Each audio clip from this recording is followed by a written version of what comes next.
Okay, ఇమ్మీడియట్గా చేయమంటాను. అది కూడా ఒకటి దీంట్లో ఇన్క్లూడ్ చేయండి, ఫైబర్ కూడా, అది మిస్ అయ్యాం.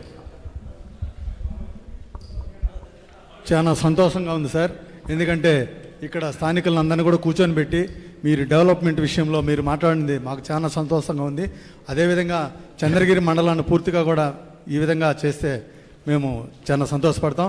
అదేవిధంగా ఇది స్టెబిలైజ్ అవుతాని, ఎలాంటి ప్రాబ్లమ్స్ ఉన్న అన్ని కరెక్ట్ చేసేస్తారు, దాని తర్వాత అది కూడా తీసుకుందాం. అదేవిధంగా మాకు 30 సంవత్సరాల తర్వాత మంచి నాయకుడిని ఇచ్చినారు, బ్రహ్మాండమైన మెజార్టీతో గెలిపించుకున్నాం.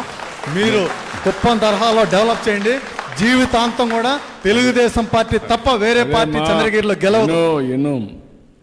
నేను అందుకనే చెప్తున్నా, మాటల్లో కాదు, నేను కూడా నా శక్తి ఎంత ఉంటే అంత శక్తి ఉపయోగించి సంక్షేమం అభివృద్ధి రెండు బ్యాలెన్స్ చేస్తున్నా, రెండు కూడా సమాంతరంగా ముందు తీసుకుపోవడానికి ప్రయత్నం చేస్తున్నా. మొన్నే ప్రధానమంత్రి వస్తే 2 లక్షల కోట్ల రూపాయలు గ్రీన్ హైడ్రోజన్ కానీ మిగిలిన ఇండస్ట్రీస్ అన్నీ ఫౌండేషన్ ఇస్తాం. ఫస్ట్ టైం చరిత్రలో ఒకేసారి 2 లక్షల కోట్లకి ఫౌండేషన్ వేయడం అనేది, అలాంటివన్నీ చేస్తున్నాం.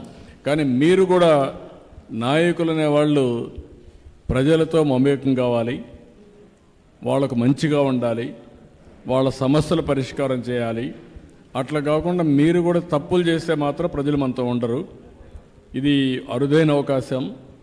170 సీట్లలో తెలుగుదేశం, జనసేన, బీజేపీ కలిస్తే 164 సీట్లు గెలిపించడం నా జీవితంలో ఎప్పుడు చూడలేదు. అంత నమ్మకం పెట్టుకున్నారు. నేను ఆ నమ్మకాన్ని ఇప్పుడు టెక్నాలజీ కూడా ఉపయోగించి, మీరు చూస్తూ ఉంటారు, పెన్షన్ వచ్చిన రోజునే నేను మళ్ళా ఫోన్ చేసి అడుగుతున్నా, లేకపోతే ధాన్యం కొన్న రోజునే ఫోన్ చేసి అడుగుతున్నా. అదే సమయంలో అన్నా క్యాంటీన్లో భోజనం చేసే వాళ్ళకి ఫోన్ చేసి భోజనం ఎట్టుందని అడుగుతున్నా. ఆల్ బెనిఫిషరీస్ అందరిని అడుగుతున్నాం. రేపటి నుంచి ఇక్కడ హాస్పిటల్లో కూడా క్యూఆర్ కోడ్ పెడతాం. క్యూఆర్ కోడ్ పెడితే ఎవరైనా కంప్లైంట్ చేయాలంటే క్యూఆర్ కోడ్ కొట్టి మీ ఫోన్లో నుంచి మీరు మెసేజ్ పెడితే ఆటోమేటిక్ నాకు వస్తుంది. అది ఫీడ్బ్యాక్గా తీసుకుని కరెక్ట్ చేస్తాం. ఐవీఆర్ఎస్ ఉపయోగిస్తున్నా, క్యూఆర్ కోడ్ పెడుతున్నా, ఫీడ్బ్యాక్ తీసుకుంటున్నా.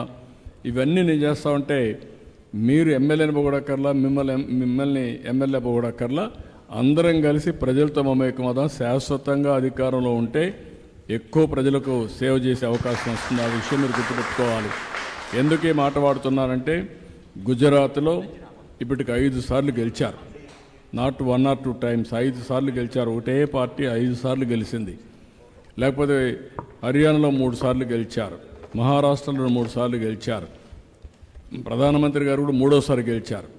కాబట్టి మీరు కూడా, నేను పనులు బాగా చేస్తున్నా, హైదరాబాద్ని డెవలప్ చేశా, మిమ్మల్ని మెప్పించలేకపోయారు ఆ రోజు. ఈరోజు నెంబర్ 1 ఏదైనా ఇండియాలో నెంబర్ 1 స్టేట్ ఏదంటే highest per capital income Gujarat కాదు, మహారాష్ట్ర కాదు, Telangana. Telangana highest per capital income వచ్చిందంటే హైదరాబాద్ వల్ల. అది ఆ రోజు నేను డెవలప్ చేశాను కాబట్టి ఈరోజు ఆ ఫలితాలు వాళ్ళు అనుభవిస్తున్నారు. కానీ ఆ రోజు మీరు గుర్తుపెట్టుకొని ఉంటే ఈరోజు ఎక్కడికో తీసుకుపోయేవాళ్ళం తెలుగు జాతిని. ఇక్కడ నేను ఇచ్చిన చేయూతను తీసుకొని తెలుగు వాళ్ళు ప్రపంచం అంతా వెళ్ళిపోయి ఆ దేశంలో వాళ్ళకంటే డబల్ ఆదాయం సంపాదించేస్తున్నారు. మీరు, నేను ముఖ్యమంత్రి అవుతానే మీరు కూడా ముఖ్యమంత్రులు అయిపోయినప్పుడు పెత్తం చేస్తే మాత్రం ప్రజలంతా మనకు వ్యతిరేకమైపోతారు. బీ క్లియర్, అది రాకూడదు. నేను మిమ్మల్ని ఇప్పుడు కంట్రోల్ చేయాలి, మిమ్మల్ని ఫెసిలిటేట్ చేయాలి. పార్టీ కోసం పనిచేసినప్పుడు కూడా నేను క్లియర్గా ఉన్నా, ఇది పొలిటికల్ గవర్నెన్స్ అని. అందరికీ సహాయం చేసిన 3 పార్టీలకు వచ్చిన వాళ్ళు కూడా న్యాయంగా ఉంటే వాళ్ళకు కూడా సహాయం చేయాలి, చేసి డెవలప్ చేయాలి. అది కూడా చేద్దాం. కానీ మీరు కాంప్లసెన్సీ మాత్రం వద్దు. Be clear. Okay sir, okay అందరూ ఓకే. ఓకేమా, అయితే ఇంకా నాకు టైం తక్కువ. ఒక్క నిమిషం ఇచ్చేసి.